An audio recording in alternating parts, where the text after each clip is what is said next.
জুবিনদাৰ গোটেই কথাটোক তেওঁলোকে কিয় টাপি টুপি ৰাখিব খুজিছে, বেলেগ ফালে লৈ যাব কিয় খুজিছে। গতিকে এই গোটেই কথা বতৰা প্ৰমাণ কৰে যে মুখ্যমন্ত্ৰীৰ এবাৰ গাদী হিলি গৈছে আৰু এবাৰ গাদী উৎখাত হোৱাৰ পূৰ্ণ সম্ভাৱনা আছে। সেইকাৰণে আবুল তাবুল কোৱা বকা আৰম্ভ কৰিছে আৰু জুবিনদাৰ বিষয়টোক তেওঁলোকে যেনেধৰণে গোটেই ন্যায় প্ৰক্ৰিয়াটো আগবাঢ়ি যাব লাগে সেইধৰণে আগবাঢ়ি যাবলৈ দিয়া নাই। আৰু তেওঁলোকে সেইকাৰণে আমি CBI তদন্তৰ কথা কওঁতে নিদি SIT বা CID তদন্তৰ ব্যৱস্থা কৰি আছে। এতিয়াও কৈছে যে জুবিনদাক মদ খুৱাই বোলে হত্যা কৰিছে। মদ খুৱাই হত্যা কৰিলে ঠিকে আছে, যাৰ যাৰ নাম তেওঁলোকে লৈছে। কালি প্ৰতিবেদন এখন লিক কৰি দিছে, ইণ্টাৰিম প্ৰতিবেদনখন লিক কৰি কৈছে শ্যামকানু মহন্ত, শেখৰজ্যোতি গোস্বামী, সিদ্ধাৰ্থ শৰ্মা এইসকল দায়ী। আমি ক'ব খুজিছোঁ অভিমন্যু তালুকদাৰ কি দায়ী নহয় নেকি? তেওঁ কিয় জেলত দিয়া নাই? তেওঁ কিয় নাম লোৱা নাই? তাৰমানে অভিমন্যু তালুকদাৰৰ লগত মুখ্যমন্ত্ৰীৰ পত্নীৰ কিবা ব্যৱসায়িক সম্পৰ্ক আছে নেকি? সেইকাৰণে এই কথাটো তেওঁলোকে অভিমন্যু তালুকদাৰক এনেকৈ বাধা দি ৰাখিছে নেকি? এইটো জনাব লাগেতো ৰাইজক।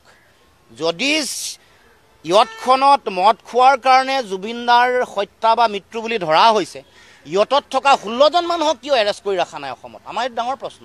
কিয় আয়োগৰাকী ইনভেষ্টিগেটিং অফিচাৰগৰাকী কিয় প্লেচ অফ অকাৰেঞ্চলৈ ইনভেষ্টিগেশ্যন কৰিবলৈ তথ্য সংগ্ৰহ কৰিবলৈ যোৱা নাই? ইমান দিন যোৱাৰ পিছত এইটো তথ্য সংগ্ৰহ কৰিবলৈ গ'লে তাততো তেওঁলোকে অৰিজিনেল তথ্য নাপাব। আপোনালোকে জানে যেতিয়া কোনোবা এগৰাকী মানুহৰ মৃত্যু হয়, হত্যা হয়, তাত এটা সেই একে চিটুৱেশ্যন এটা ক্ৰিয়েট কৰি লয়। তাত প্ৰেজেণ্ট থাকে। দেৰি হ'লে মানুহৰ কথাবোৰ ইফাল সিফাল হৈ যায়। তাত থকা ইয়তৰ ড্ৰাইভাৰজনক লৈ যাব লাগিব, ইয়ত যিজনে চলাইছিলে, তাত যোন উপস্থিত আছিলে তেওঁলোকক লৈ যাব লাগিব।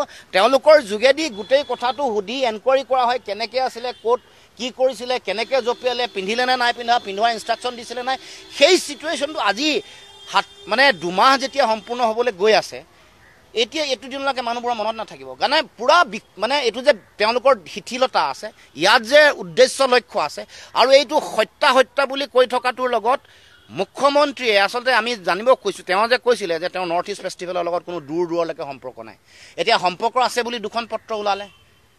SIT গঠন হোৱাৰ আগত হত্যা বুলি ক'লে লাইভত আহি, SIT প্ৰতিবেদন নিদিয়াৰ আগত দুহাৰী বাৰে বাৰে কৈছে, দৃঢ়তাৰে কৈছে হত্যা বুলি।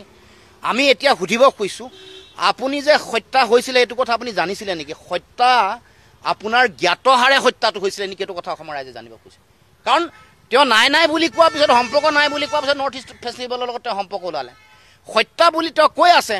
আমি ৰাইজে প্ৰথমে কৈছিলোঁ আপুনি হত্যা কেনেকৈ গম পালে? ৰাইজক জনাব লাগে চ'ৰ্চ কি, আপুনি কেনেকৈ ক'ব? জানিব পাৰে আপুনি। কোনোবাই তেওঁৰ হৈ উকালতি কৰি 2-4জনে কৈছে যে মুখ্যমন্ত্ৰীয়ে জানিব পাৰে। জানে যদি কওক, আধা কৈ আধা কিয় নাই কোৱা? নক'লে সম্পূৰ্ণ নক'ব লাগে, ফুল্লি কনফিডেঞ্চিয়েল কথা।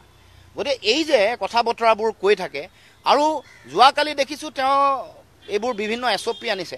আৰে মদ যদি খাই তালৈ গৈছে, তোমালোকে মদৰ দোকান কমোৱা। অসমত মদৰ দোকান তোমালোকৰ দিনত বাঢ়িছে, গাঁৱে ভূঞে বাঢ়িছে, মদৰ দোকান বাঢ়িছে। তোমালোকে বাৰৰ লাইচেঞ্চ দি আছা দিনে দিনে।